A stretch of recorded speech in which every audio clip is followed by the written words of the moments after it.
Pour débuter l'étude de la classification des substances, il faut procéder par étapes. Voyons ensemble les 4 niveaux de questionnement à avoir pour bien classer les substances à l'étude.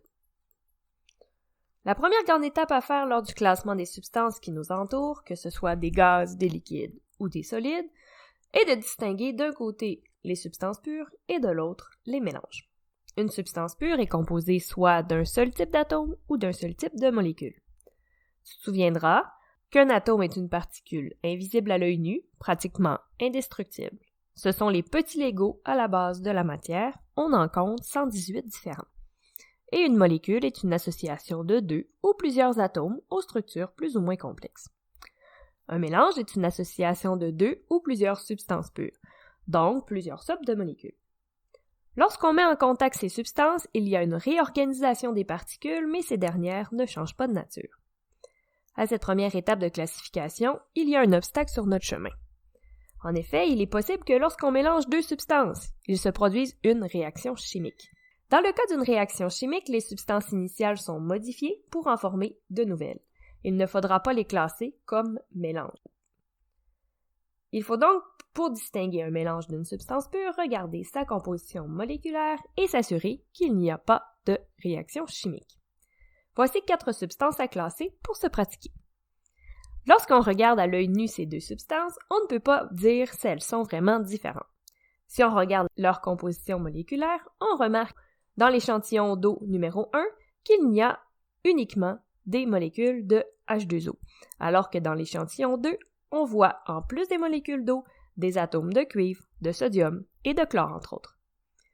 Pour les 2 cubes, si on regarde de plus près, on remarque dans le cube 1 qu'il y a des atomes de fer et de carbone qui sont mélangés, alors que dans le cube 2, il n'y a que des atomes de fer. On va donc classer l'échantillon d'eau 1 et le cube numéro 2 dans le groupe substance pure et les 2 autres dans le groupe mélange. Il y a une deuxième couche de classification dans la catégorie mélange, c'est-à-dire les mélanges homogènes et les mélanges hétérogènes.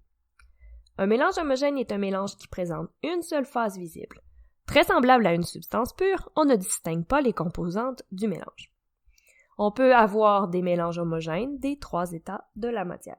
Par exemple, l'air qu'on respire est constitué d'oxygène, d'azote et de CO2, mais on ne peut pas les distinguer. C'est donc un mélange homogène gazeux. Le jus de fruits est un mélange homogène liquide composé de sucre, d'eau, de colorant et de saveur. La pâte à pain est un mélange homogène solide composé d'eau, de farine, de sel et de levure. Un mélange hétérogène est un mélange qui présente plus d'une phase visible. On est capable de distinguer au moins 2 constituants du mélange. Les différents constituants peuvent être dans des états différents. Le mélange huile et eau est l'exemple par excellence d'un mélange hétérogène.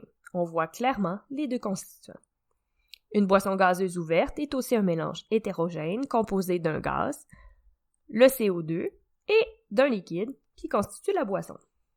Le granit est un mélange de plusieurs minéraux, souvent le quartz, le feldspath et le mica, qu'on peut reconnaître en fonction de leurs différentes couleurs. Il existe certaines substances qui sont un peu particulières. Lorsqu'on les regarde de l'œil nu, on voit une seule phase. Ils sont donc homogènes. Cependant, lorsqu'on regarde au microscope ou qu'on utilise certaines autres techniques de laboratoire, on se rend compte qu'il y a plusieurs phases visibles. Ils sont donc hétérogènes. Comme ils sont à la fois l'un et l'autre, on les a classés à part. On les appelle les colloïdes. Le lait, le sang et la mayonnaise sont 3 bons exemples de colloïdes. Si on laisse suffisamment de temps ou qu'on utilise des instruments de laboratoire, on va voir les constituants se séparer pour ainsi devenir hétérogènes.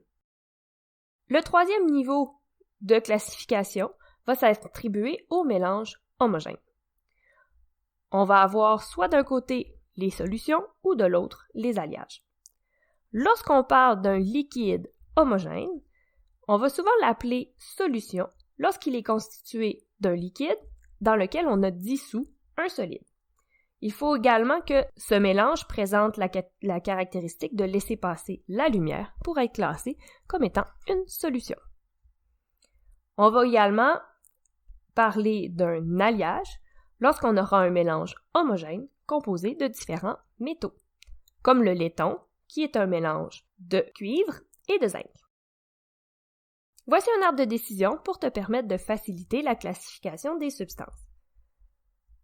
Première étape, de combien de sortes de molécules la substance est-elle composée? 1. C'est une substance pure. 2 ou plus? On continue. Combien de phases sont visibles? 1. On continue. 2. C'est un mélange hétérogène. 1 à l'œil et 2 au microscope? C'est un colloïd. Est-ce qu'on voit à travers? Oui, c'est une solution. Non, on continue. Est-ce que c'est un mélange de métaux? Oui, c'est un alliage. Non, c'est un autre type de mélange.